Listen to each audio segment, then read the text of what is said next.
Bonsoir. J'ai donc le droit de vous poser la dernière question et celle-ci concernera votre promesse électorale de renouveler la démocratie à Grenoble. En fait, quand on lit votre programme électoral en tant qu'Allemande que je suis, on se réjouit parce qu'on y retrouve beaucoup de projets politiques qu'ils ont déjà réalisés en Allemagne. Cependant, il existe une différence importante entre les systèmes politiques français et allemands. Contrairement à la France, l'Allemagne est un pays fédéral où les compétences des communes sont beaucoup plus importantes que les compétences des communes françaises. Et cette différence constitue, à mon avis, un obstacle à la réalisation de vos objectifs politiques, ce que j'essaye de montrer en analysant 3 de vos engagements électoraux. Je passerai rapidement sur mon premier argument qui a déjà été abordé par Camille Moriot et qui concerne votre engagement numéro 6. En effet, contrairement à ce qui est pratiqué dans des pays fédéraux, votre idée de mettre en place des initiatives populaires contraignantes serait contraire à la loi française et donc annulée par le juge. Et je pense qu'un sort similaire sera réservé à votre deuxième engagement, qui prévoit la création des conseils citoyens indépendants. Ces conseils sont censés donner aux Grenoblois la possibilité de représenter leurs entrées auprès de la mairie et d'interpeller celle-ci sur ces sujets. Et certes, l'idée n'est pas nouvelle, on la retrouve par exemple en Allemagne, et là-bas, les citoyens qui rassemblent suffisamment de signatures peuvent obliger leur maire à convoquer un conseil citoyen dont les décisions doivent ensuite faire l'objet du prochain conseil municipal.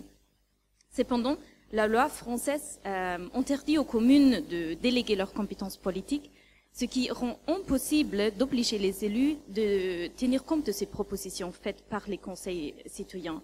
Donc, le pouvoir réel de ces conseils dépendra entièrement de la bonne volonté de l'équipe municipale, ce qui met en question leur indépendance et leur rôle en tant que contre-pouvoir politique.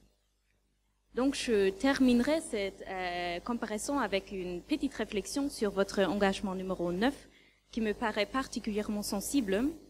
En effet, vous vous êtes engagé à étendre les droits de vote aux jeunes de 16 ans et aux étrangers non-européens qui résident à Grenoble.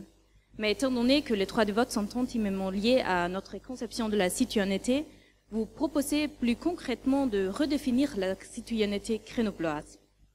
Et certes, Grenoble ne serait pas la seule commune à offrir sa citoyenneté aux étrangers et aux jeunes. Beaucoup de Länder allemands ont récemment commencé à donner les droits de vote aux jeunes de 16 ans. Cependant, leur tentative de les accorder également aux étrangers a été annulée par notre Cour constitutionnelle qui l'a jugée incompatible avec la loi nationale et avec sa définition du peuple allemand.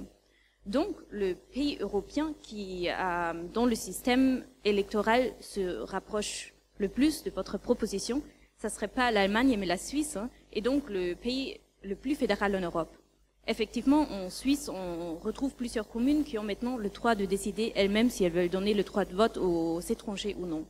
Cependant, on sait très bien que le modèle suisse n'est pas applicable en France, où la loi nationale réserve les droits de vote uniquement aux citoyens français à partir de 18 ans.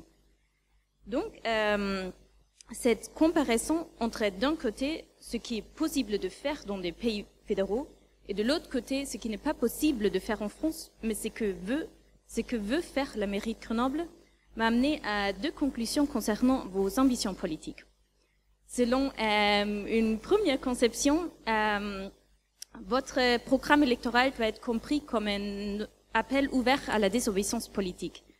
Bien qu'interdit par la loi nationale, vous envisagez d'introduire le fédéralisme en France et de transformer notre ville dans un bastion contre l'influence de la loi nationale. Selon une deuxième conception, cependant, vos ambitions politiques dépassent de loin l'échelle grenobloise où il est simplement impossible de les réaliser. Donc, elles doivent attendre votre arrivée au Matignon qui vous permettra de changer la loi nationale et de donner aux communes françaises les compétences qui vous manquent aujourd'hui. Donc, ma question serait la suivante, laquelle de mes 2 conclusions est correcte. Merci Eva Maria.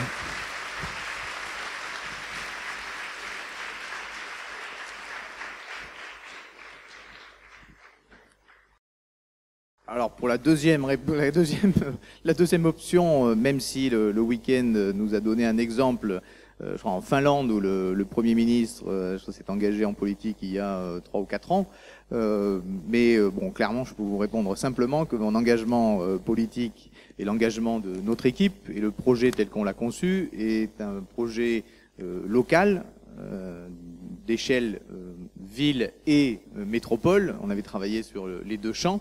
C'est ça qui nous a permis d'avoir un spectre large, de dépasser les étiquettes, parce que effectivement, à ce niveau-là, on est à la fois moins soumis que le gouvernement aux pressions, aux lobbies, aux paralysies, on va dire, que tout ça génère et que cette logique de camp génère. Et en plus, parce que peut-être que si nous discutions de est-ce qu'il nous faut un État jacobin ou un État basé plutôt sur une dynamique régionale, je ne suis pas sûr que les mouvements politiques qui ont soutenu notre liste aient tous le même regard, pour faire simple. Donc, bon, c'est pas ça notre regard. Notre regard est bien de se dire que dans une politique locale, nous pouvons porter un projet qui soit cohérent avec une vision de la ville du futur, avec une vision de la société du futur, et que cela passe par la mise en œuvre concrète d'actions au quotidien, une mise en acte au quotidien de nos projets. Pour ma part, je pense que il n'y a pas cette question de est-ce que le droit le permet ou pas. D'abord, nous pouvons tout à fait contourner le droit par la bonne volonté, c'est-à-dire que nous pouvons nous imposer à nous-mêmes des choses que le droit n'impose pas, encore heureux. Si je prends que l'exemple du non-cumul des mandats, ce n'est pas la loi qui l'impose, nous l'avons fait et je pense que c'est positif. La baisse des indemnités des élus, nous l'avons fait, ce n'est pas la loi qui l'impose et je pense que c'est positif, que les règles de monsieur et madame tout le monde s'appliquent également aux élus. Donc cette question de la bonne volonté, elle est centrale dans l'engagement politique. On s'est engagé pour l'intérêt général. Donc si vous nous dites il faudrait agir que dans le cadre de la loi et que finalement partout où la loi n'est pas, on ne peut pas compter sur notre bonne volonté, bah, autant finalement laisser un ordinateur ou un juriste qui regardera là par la loi. Et je suis pas sûr que le regard sur la loi soit le plus à même de nous faire vivre ensemble au quotidien. Généralement, quand on s'en réfère au contrat, c'est qu'on est en conflit. Et donc c'est plutôt ce que nous cherchons à éviter, créer des dynamiques au contraire positives. Sur cette citoyenneté de résidence, typiquement, oui, effectivement, il y a une citoyenneté de résidence. Oui, effectivement, dès 16 ans, pour que ce soit avant aussi qu'il y ait un moment où on peut s'engager dans la vie associative et dans plein d'autres choses pour donner ce goût de la participation. Et oui, c'est quelque chose qui a été porté à Grenoble depuis longtemps avec le Conseil consultatif des résidents étrangers qui a été créé il y a quelques années, notamment par des élus qui sont aussi élus à mes côtés aujourd'hui. Et ça marche, il suffira que nous appliquons à nous-mêmes les règles que nous décidons, et nos règles, c'est le projet que nous avons proposé aux Grenoblois, donc il n'y a pas de contradiction pour ma part de ce côté-là. Et puis il y a des endroits où peut-être que nous étions un poil en avance, et peut-être que finalement ça va devenir la règle.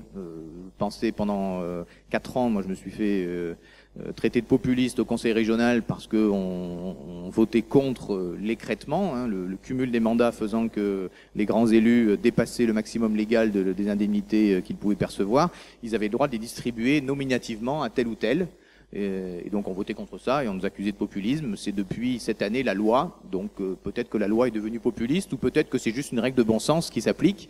Et si on parle de nos conseils citoyens indépendants, que nous avons proposé pendant la campagne, il se trouve que juste avant la fin du gouvernement Ayrault, il y a eu la loi Lamy qui a introduit des conseils citoyens dans les quartiers prioritaires de la politique de la ville, donc les 1300 quartiers qui ont été identifiés en France comme prioritaires pour la politique de la ville, et que dans ces conseils citoyens, il y a du tirage au sort et il y a une vision large de la citoyenneté de résidence. Donc peut-être que finalement, nous sommes juste, la question c'est nous allons dans une direction qui me semble importante pour notre humanisme et pour notre capacité à avoir une ville durable, une ville émancipatrice, une ville démocratique. Et peut-être que la loi nous rattrapera sur certains sujets et entérinera ce qui aurait été expérimenté ici.